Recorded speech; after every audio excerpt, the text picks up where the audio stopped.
In other words, Jesus' words become our judgment.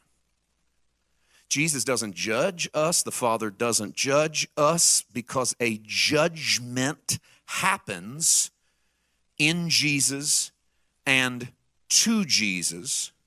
John chapter 9, verse 39, Jesus says this. John chapter 9, verse 39, for judgment I have come into this world, that those who do not see may see, and that those who see may be made blind. The Greek word for is the word for for is the Greek word eis, E-I-S. It's a preposition. It can mean all kinds of prepositions. What happened is our translators landed on for. But did you know that in the Greek they could have just as easily landed on the word into, and they would have had the exact same word? Into judgment I came into this world. Not to bring judgment, I came into a judgment, so that those who don't see may be blind, and so that those who see will be made blind, and those who can't see will say, listen, John 12:31.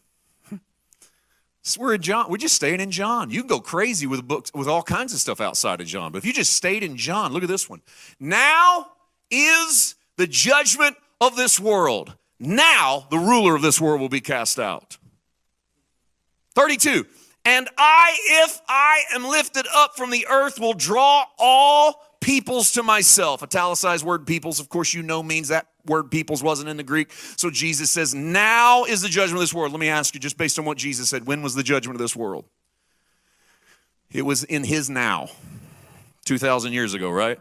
Now, he said, is the world about to be judged. Also, by the way, so is the ruler of this world about to be judged. That's not out in the future. Jesus goes, that's about to happen right now. And if I'm lifted up, he said, I'm going to draw all of it into myself. So Jesus says, the Son of Man didn't come into the world to condemn the world, but that the world through him might be saved. How's the world going to get saved? I got to be lifted up like a snake on a pole. You got to lift me up. And when I'm lifted up, I'm going to draw all of it like a lightning rod into myself, so that you can see what's wrong with you, judged in Christ. And I don't mean God was on the warpath against Jesus. I mean that God judged sin and wickedness and evil at Calvary.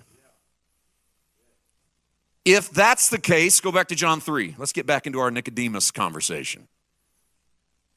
In John chapter 3, verse 17, God did not send his Son into the world to condemn the world, but that the world through him might be saved. 18. He who believes in him, in Jesus, is not condemned. He's not judged.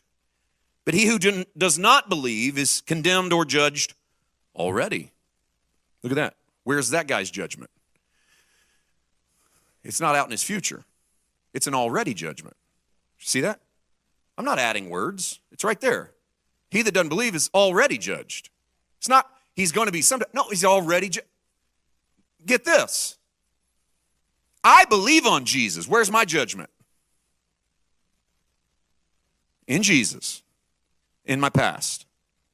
What if I don't believe in Jesus? Where's my judgment? In Jesus. Where? In my past. Believe him or don't believe him, where's your judgment? In Jesus.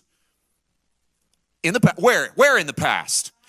At Calvary, John 12, now is the judgment of this world. Now is the prince of this world cast out. If I'm lifted up, that's the cross. If I'm lifted up, I'll draw all of it to me. Every bit of it gets to go to Jesus. All of it for me, for Paul White, the wicked Paul, and Paul White, the good Paul.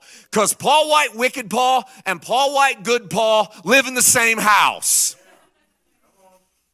Because sometimes Paul White, good Paul, makes some stupid decisions and says some dumb stuff and acts a fool, and wicked Paul looks like he runs a show.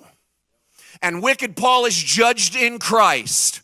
And good Paul, in all of his supposed goodness, is also judged in Christ. Everything I need, where is it? In Christ. So he who believes in him is not condemned.